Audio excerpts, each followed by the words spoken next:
હાથે આવક લાવવાની, હાથે કામ કરવાનું, અને આ જાત ગરમીના કારણે આ તપી જાય.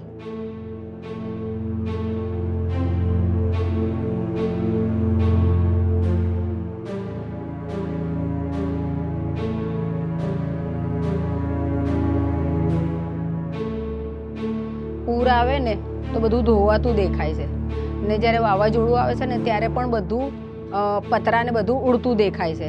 પણ જ્યારે ગરમી આવે છે ત્યારે ગરમી દેખાતી નથી, પણ ખાસ કરીને અનુભવીએ છીએ, અને એટલી અનુભવીએ છીએ ને કે આપણે પોતે પણ તો દાજતા હોઈએ, પણ બહેનો જે શ્રમજીવી બહેનો છે એની આખી આજીવિકા પણ બાળી નાખે છે.